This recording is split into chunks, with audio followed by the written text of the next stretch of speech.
Bonjour, bienvenue à votre émission Diocésaine Lumière du Monde. Marie-Josée avec mon collègue Jasmin, bonjour. Bonjour à toi. Aujourd'hui, troisième reportage sur les célébrations dominicales de la parole. Dans celui-ci, on parle de la lettre pastorale de notre archevêque, Gérald Cyprien Lacroix, qui invite les communautés chrétiennes, lorsqu'il y a absence de prêtres, d'avoir des liturgies de la parole sans communion. Alors, on explicite pourquoi dans le reportage.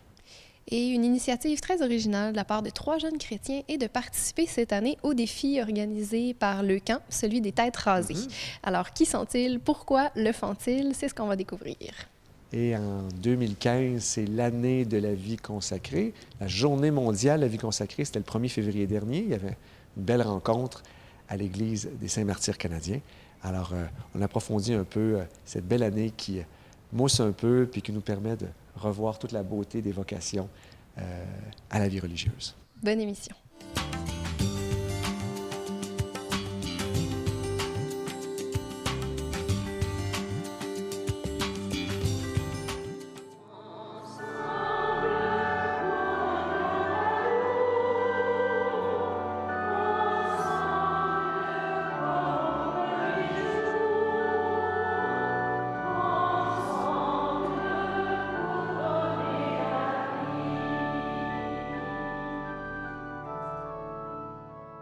Je ne vous apprends rien en vous rappelant que ce sont des religieux et des religieuses qui sont arrivés ici les premiers pour évangéliser et bâtir l'Église, longtemps avant les curés et les évêques. Ce n'est que 20 ans plus tard qu'arrive le premier évêque, Monseigneur François de Laval, en 1659.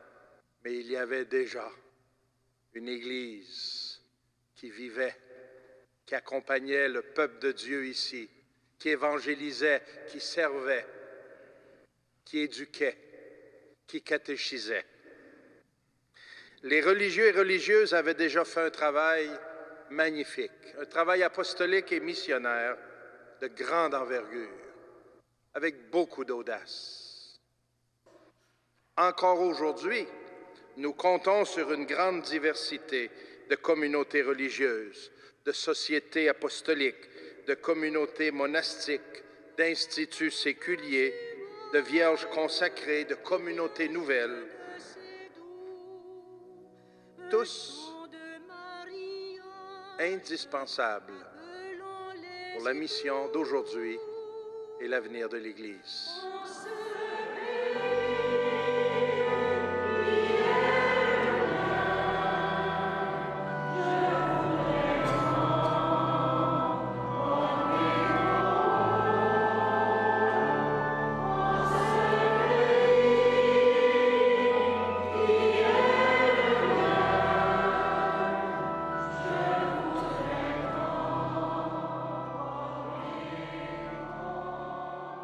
Une vie consacrée, c'est une vie qui, comme vous l'avez chanté tout à l'heure et comme l'a rappelé Monseigneur Lacroix, qui donne la vie et qui, du coup, emporte avec elle des vies vers le Seigneur.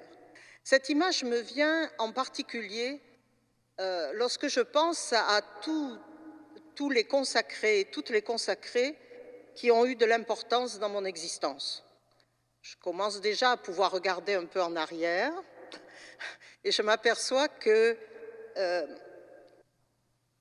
il y a des religieux et des religieuses, des consacrés qui ont été sur mon chemin, que le Seigneur a mis sur ma route, et sans lesquels j'aurais peut-être été infidèle, sans lesquels d'abord je ne l'aurais pas connu, sans lesquels je ne serais pas revenue à lui, sans lesquels peut-être je ne tiendrais pas aujourd'hui, sans lesquels peut-être je perdrais l'espérance pour demain.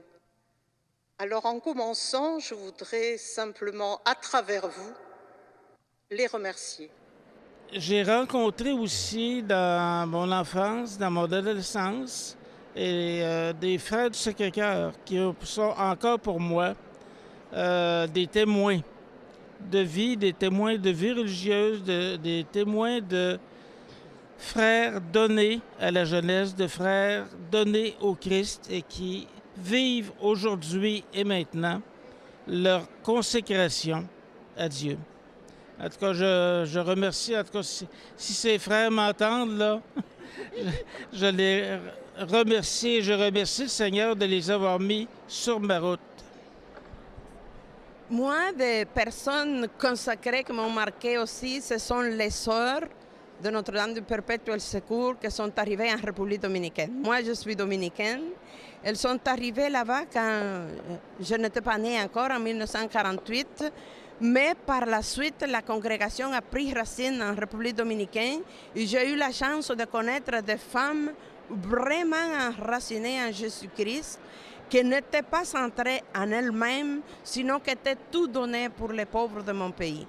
Les textes du pape François nous disent qu'il faut aller à la source, aux racines. Et ces racines, ajoutera-t-il, sont intérieures. Ne regardons pas nos fondateurs, que ce soit ceux de 1632-39 ou plus tard. Je pense à toutes ces fondations au XIXe siècle. Ne les regardons pas de l'extérieur dans les actes qu'ils ont produits. Ne regardons pas cela parce que ça, c'est la pointe émergée de l'iceberg. C'est le 1/7 de l'iceberg. Regardons les racines. Regardons ce qui a permis ces actes-là. Or, ces racines sont toutes intérieures.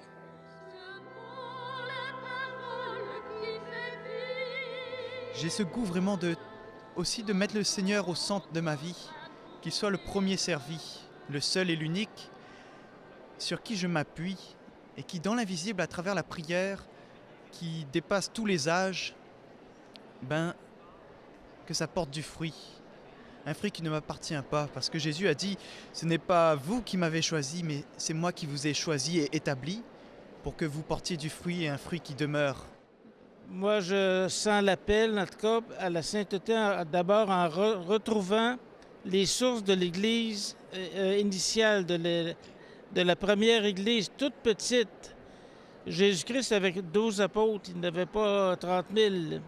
Et c'est à partir de ce petit 12 que l'Église a surgi. Retourner aux sources de l'Église canadienne aussi, ce ne sont pas des centaines, des milliers de missionnaires qu'on a eus, ce sont quelques-uns. Retourner aussi aux sources de la fondation de ma communauté, aux sources vraiment, non pas de ce qu'a fait mon fondateur ou nos fondateurs, mais de l'esprit qui les a portés.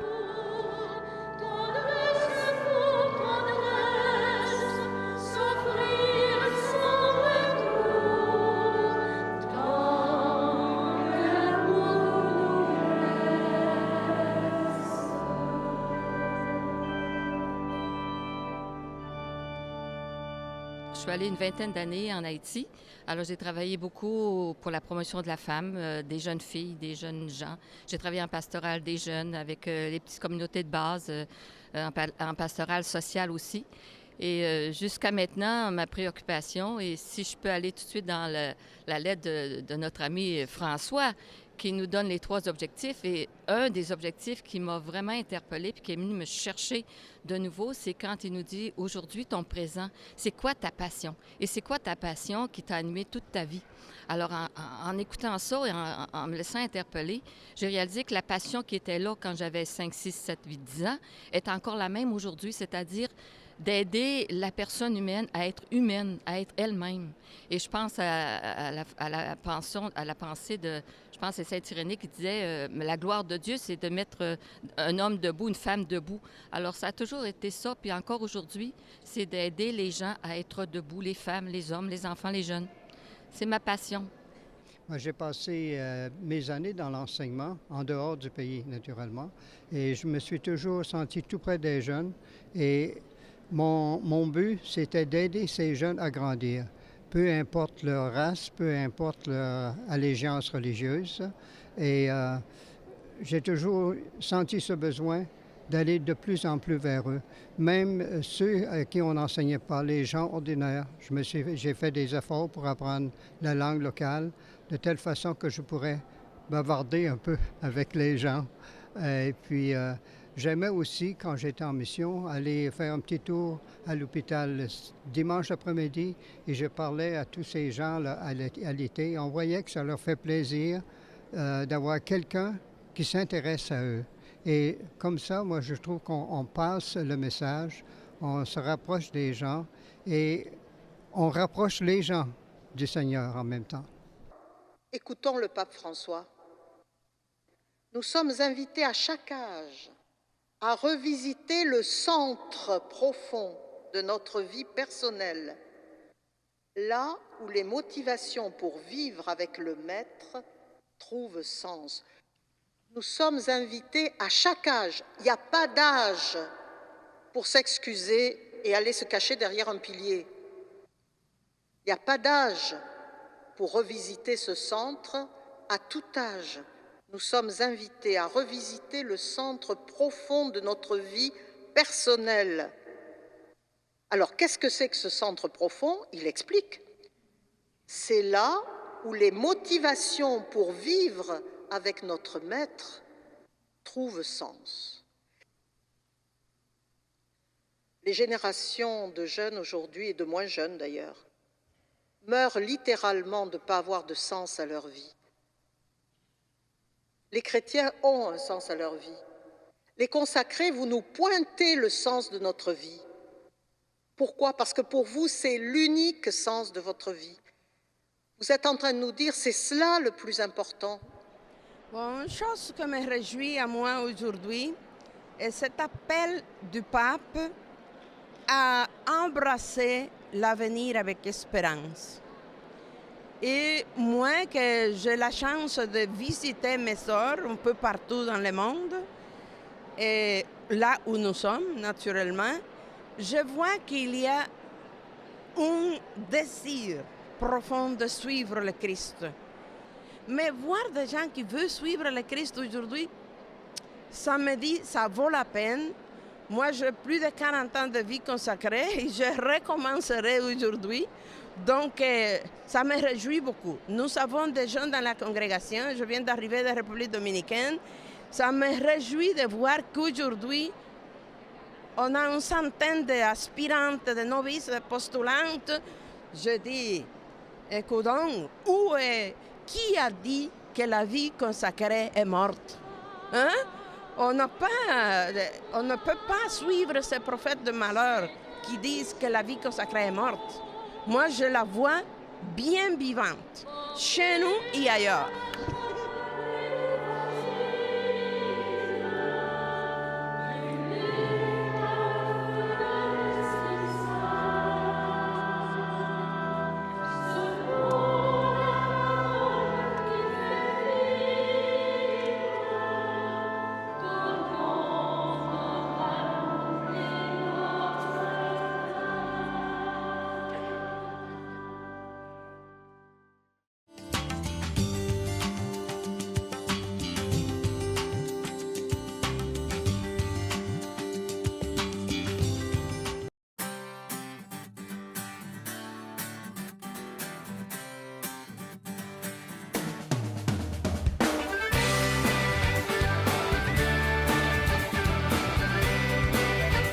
En fait, le défi Tête rasée, c'est d'abord et avant tout un geste de solidarité qui est posé envers les enfants atteints de cancer qui subissent lors de traitements de chimiothérapie la perte de leurs cheveux. Donc, initialement, le défi Tête rasée a été fait pour sensibiliser la population à la perte de cheveux que subissent les enfants atteints de cancer.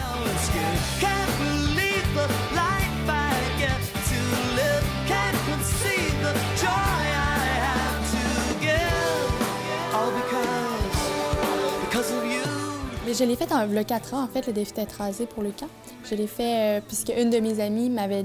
On était partis ensemble, puis on avait eu l'idée de le faire, elle m'avait proposé. Puis après l'avoir fait, Paul était là avec moi, et on a dit l'an prochain, on le refait ensemble, les deux. Ça a donné en même temps qu'un événement assez marquant dans mon entourage, parce que tout le monde est touché de près ou de loin par le cancer, puis une des mères de mes amis, qu'on est quand même proche, a eu le cancer du sein. Au départ, quand j'ai décidé de faire le défi Tête rasée, en fait, c'est ma copine qui avait décidé de se faire raser les cheveux. Et donc, j'ai décidé par solidarité, par soutien, que je décide de faire ça. Donc au début, c'était vraiment plus un soutien. On a plus du tiers des gens qui viennent se faire raser qui sont des femmes ou des jeunes filles avec des cheveux très longs. Donc, c'est vraiment un geste qui est très courageux de leur part, mais c'est aussi des gens qui le font parce qu'ils connaissent. Tout le monde connaît quelqu'un qui a été atteint de cancer. Donc, c'est toujours des journées remplies d'émotions et c'est vraiment rassurant pour les familles dont l'enfant est atteint de cancer de savoir qu'il y a autant de gens qui se mobilisent et qui se rassemblent cette journée-là pour les supporter.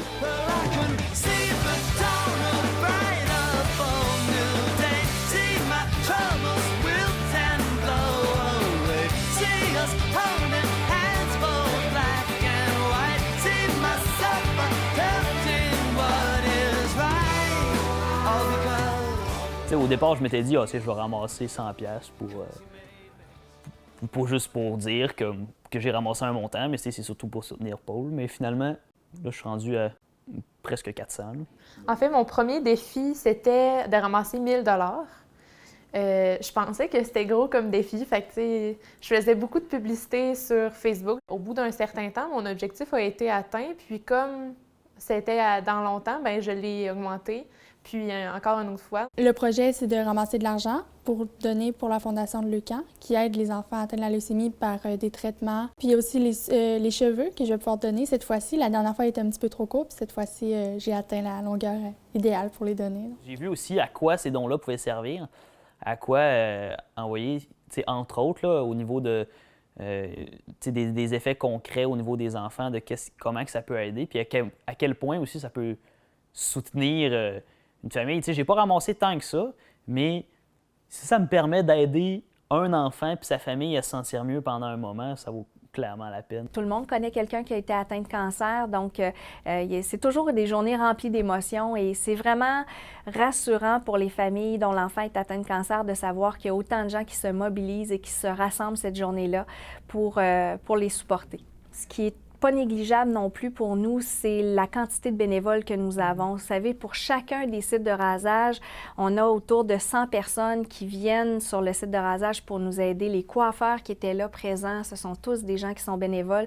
Et je tiens à souligner l'importance des bénévoles à Leucan parce que sans leur appui, sans leur temps, leur dévouement, ce serait impossible pour nous de tenir autant d'événements parce qu'on est une petite équipe, mais aussi parce que le bénévolat fait en sorte que les sommes amassées peuvent retourner directement aux familles.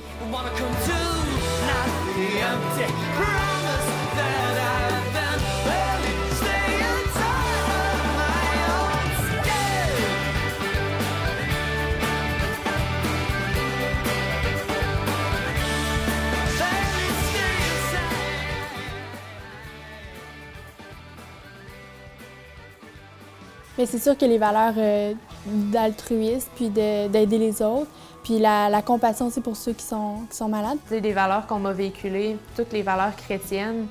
C'est sûr que ça a fait que j'ai accepté le projet. Peut-être que si j'avais pas eu des valeurs comme le don de soi, puis quand même de perdre ses cheveux, ça demande quand même une certaine confiance. Au niveau de l'apprentissage de la tempérance, puis de la persévérance. Même si c'est difficile puis que j'aime pas vraiment ça, je continue quand même là-dedans parce que c'est ça le bien. Oui, la solidarité aussi pour ceux qui sont atteints de cette maladie-là puis qui perdent leurs cheveux. Donc là, nous, en perdant nos cheveux aussi, ça leur donne un petit peu plus de courage peut-être pour continuer à pas avoir de cheveux puis à continuer à vivre quand même.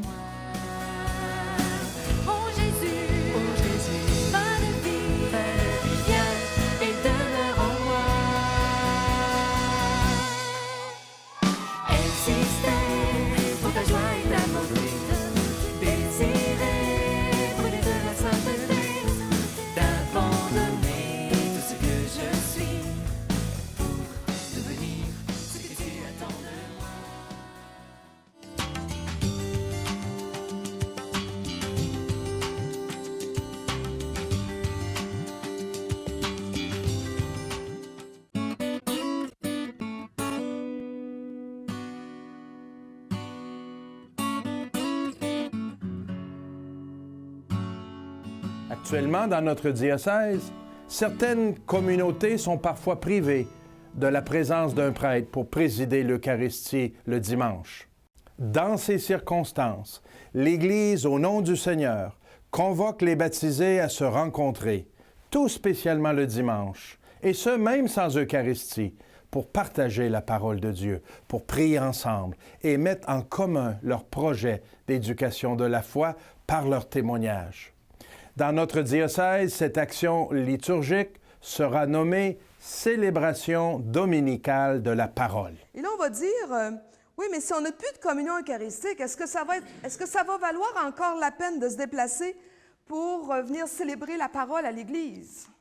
Bien, voilà justement le défi qu'il nous fallait relever, surmonter et envisager d'une manière peut-être un peu plus dynamique et plus habitée aussi la célébration de la parole en tant que telle. On a voulu que les célébrations de la parole sans communion au corps eucharistique soient un temps précieux de rassemblement qui ne peut pas se résumer à un petit 30 minutes.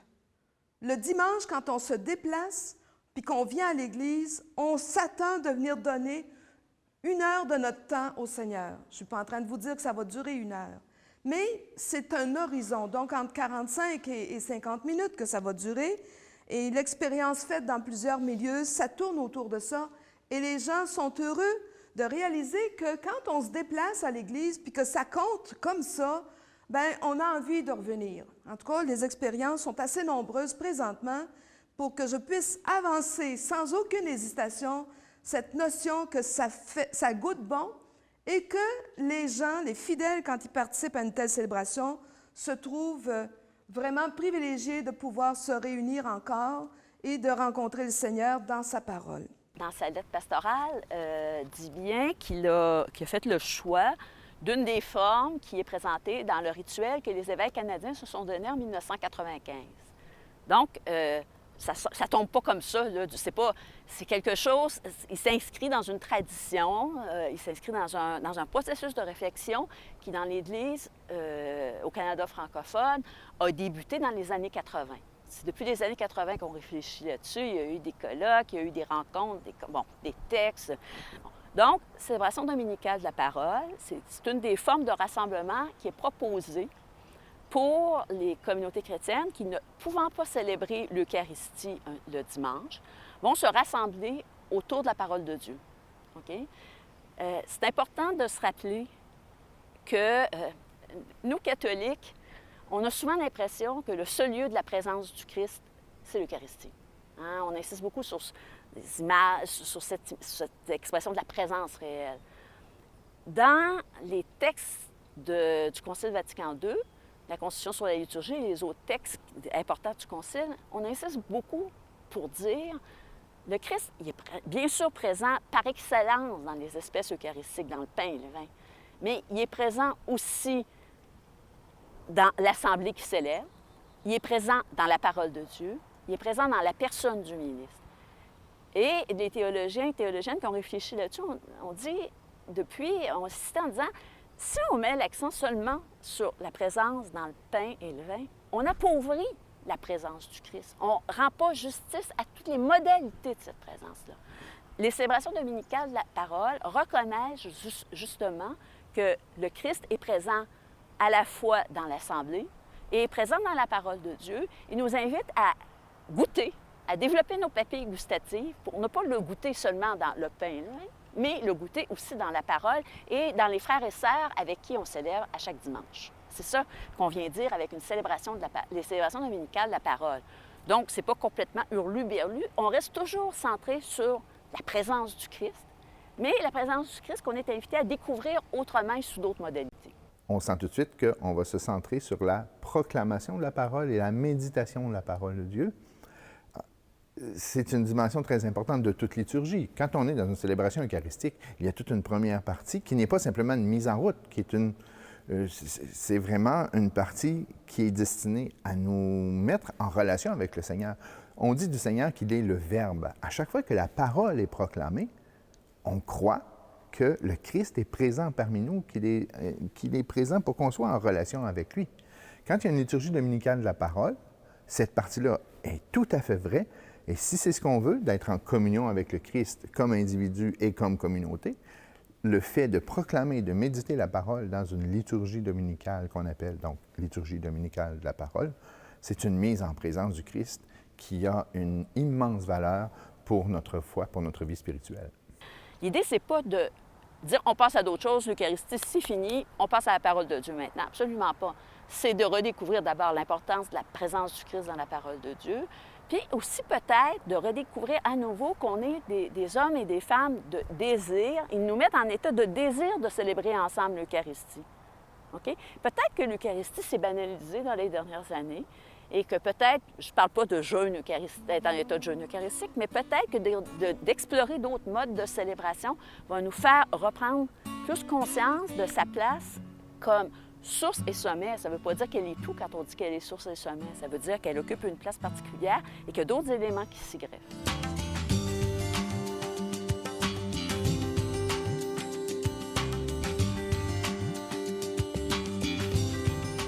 Oui, la communion hebdomadaire, j'ai découvert que chez les catholiques, c'est vraiment un phénomène culturel. Il y a beaucoup de cultures où prendre une certaine pause eucharistique, prendre une distance. Cette distance-là, je pense, dans toute chose, des fois, c'est sain de pouvoir réaliser à quel point recevoir Jésus dans l'Eucharistie est un moteur incroyable de transformation chez l'homme et la femme. Puis je crois que justement, ça peut être un élément qui va nous amener à avoir un plus grand désir, par exemple, pour prier ou possiblement même aussi avoir le contact avec Jésus dans l'Eucharistie d'une autre manière, disons, par l'adoration eucharistique. Alors, c'est peut-être une invitation, finalement, qu'on peut vous lancer, particulièrement en ces temps du carême. Ben oui, à la semaine prochaine à l'émission, on parle d'aide médicale à mourir et d'euthanasie, du carême de partage. Et aussi d'un après-midi plein air en famille qui a eu lieu chez les Dominicaines missionnaires adoratrices. À la semaine prochaine.